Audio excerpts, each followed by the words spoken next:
This episode is brought to you by Shopify. Whether you're selling a little or a lot, Shopify helps you do your thing, however you cha-ching. From the launch your online shop stage, all the way to the we just hit 1 million orders stage. No matter what stage you're in, Shopify's there to help you grow. Sign up for a $1 per month trial period at shopify.com/special offer, all lowercase. That's shopify.com/special offer. This episode is brought to you by La Quinta by Wyndham. Your work can take you all over the place, like Texas. You've never been, but it's going to be great because you're staying at La Quinta by Wyndham. Their free Bright Side breakfast will give you energy for the day ahead. And after, you can unwind using their free high-speed Wi-Fi. Tonight, La Quinta. Tomorrow, you shine. Book your stay today at lq.com. This is Optimal Finance Daily, episode 2710, The Balanced Money Formula by J.D. Roth of GetRichSlowly.org. And I'm your host and personal finance enthusiast, Diana Merriam. Now let's get right to it and continue optimizing your life. The Balanced Money Formula by J.D. Roth of GetRichSlowly.org. Building a budget is one of the basic tasks of personal finance, but not everyone can keep a budget. As much as I'd like to, I don't feel comfortable with detailed planning. I continue to use a spending plan as a rough guide to my future, but a traditional budget just doesn't work for me. Last night, I stumbled across the Balanced Money Formula proposed by Elizabeth Warren and Amelia Tyagi in their excellent book, All You're Worth, The Ultimate Lifetime Money Plan. Like my spending plan, the Balanced Money Formula is an alternative to traditional budgets. Though I considered this concept a little light in the past, it really hit home yesterday. It helped me to realize that my own spending has become unbalanced. The Balanced Money Formula. The Balanced Money Formula is based on your net income, your income after taxes. The authors say that ideally, no more than 50% of your paycheck should be spent on needs, and keeping them below 35% is best. Of the remaining amount, at least 20% should be devoted to saving, while up to 30% can be spent on wants. That's it. Simple. 3 categories. No detail. This is the sort of big picture budget that I find useful. And in this case, I could see that there was something wrong with my wants. Here's how the authors define these terms. Needs are things you pay no matter what: housing, food, utilities, transportation costs, and insurance. Wants are everything else: cable television, restaurant meals, concert tickets, comic books, clothing beyond the basics, etc. And saving comes last in this plan. Everything left after you take care of wants and needs is set aside for the future. If you want to get out of debt, that's also tackled here. The authors write, quote, "When your money is in balance, you always have enough to pay your bills, have some fun, and save for your dreams. And here's the best part of all. Once your money's in balance, you can stop worrying about it. Managing your money becomes automatic." End quote. This balanced money formula is a goal. It's an ideal. If you're just beginning to manage your money, your financial life will probably be distinctly unbalanced. For example, if your income's small or your mortgage is large, you might be spending 80% or more on needs. If you're a compulsive spender, if you like to dine in fine restaurants and to collect Hummel figurines, you might be spending 45% of your income on wants. And of course, few people starting out can afford to set aside 20% of their income for savings. The authors say that your goal should be to move from your current state to something more balanced. For some, that's as simple as reprioritizing expenses. For most, it's not that simple. When your needs are too high, for example, you severely cramp both wants and savings. Because most of your income goes to necessities, you don't have enough for fun or for the future. To remedy this, you might need to take drastic action. You might need to move into someplace more affordable, perhaps even to a different city. You might need to find a better paying job. These are not easy steps. Life out of balance. In many ways, the balanced money formula is brilliant. I agree wholeheartedly that needs should be kept under 50% of net income. I think it's a good idea to split needs, about 25% for housing and about 25% for all other needs. I also agree that saving at least 20% of your income or using that money to repay debt is an excellent way to find the path to wealth. But what about that 30% for wants? The authors write, quote, "You can spend your wants money on anything that strikes your fancy, so long as you stay within 30% of your income," end quote.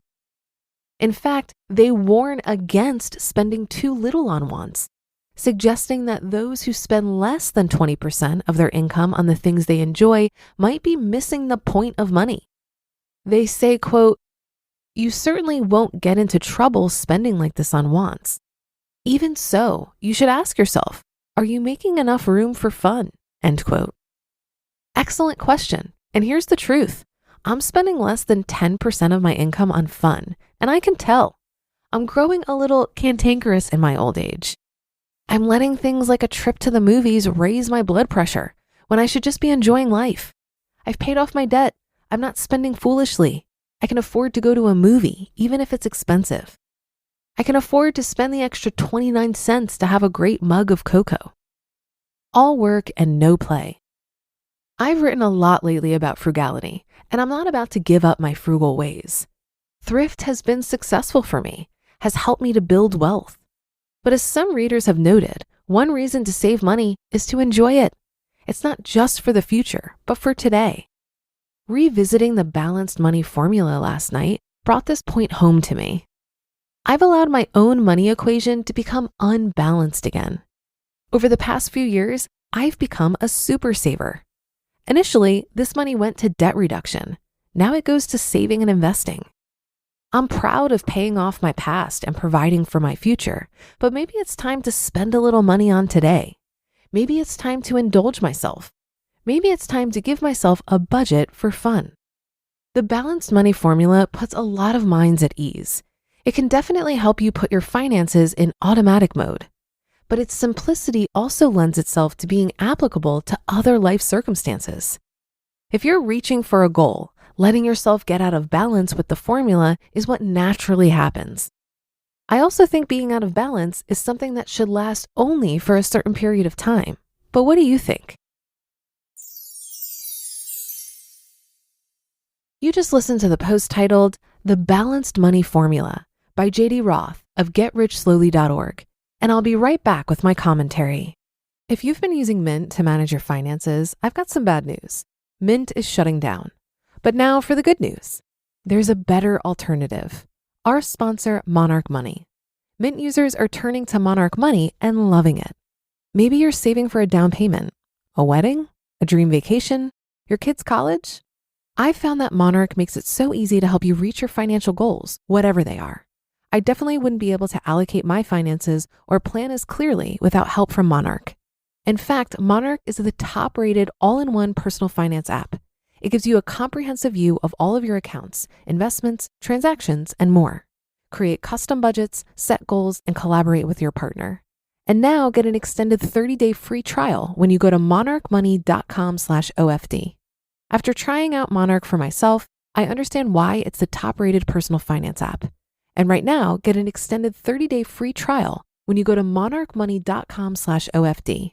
That's monarchmoney.com/OFD for your extended 30-day free trial. Looking to part ways with complicated, expensive, and uncertain shipping? Then give your business the edge it needs with USPS Ground Advantage shipping from the United States Postal Service. Keep everything simple with clear, upfront pricing and no unexpected surcharges. Keep things affordable with some of the lowest prices out there. And keep it all reliable with on-time ground shipments. It's time to turn shipping to your advantage. Learn how at USPS.com/advantage. USPS Ground Advantage. Simple, affordable, reliable. I've found that optimizing on the bigger areas of my budget, namely housing, transportation, and food, allows me to not worry much about splurging in other areas. It's nice to know that money is there in situations when you would really just appreciate the convenience of a cab ride, for example. Or you have to because there's no other options. And you know that it's not going to break the bank. I think the key is to not be gluttonous when it comes to paying for convenience. Many of us would always take the cab and never even consider public transportation. The thing that matters so much more than an expensive cab ride once in a blue moon is the things you spend money on regularly, especially your fixed costs. If your fixed costs, like your rent or mortgage, car payment, insurance, etc., are high, and you're basically living paycheck to paycheck, then all of your spending on everything else becomes a much bigger deal. And it's probably good for all of us to have a season of life where we grapple with this stuff. It can help us fine-tune what we feel is worth spending money on and what isn't. That season for me was when I was getting out of debt. I was super aggressive, and I would walk an hour to get somewhere before I would pay for a cab. While that attitude led me to get out of 30 grand of debt in 11 months, I don't think that level of frugality is sustainable for my whole life. There comes a point where you can relax a little bit and not fret about taking the damn cab. For me, it was when I reached debt freedom, had a solid emergency fund, and was fully funding my retirement vehicles. And that should do it for today. Have a happy rest of your day, and I'll see you on the Thursday show tomorrow, where your optimal life awaits.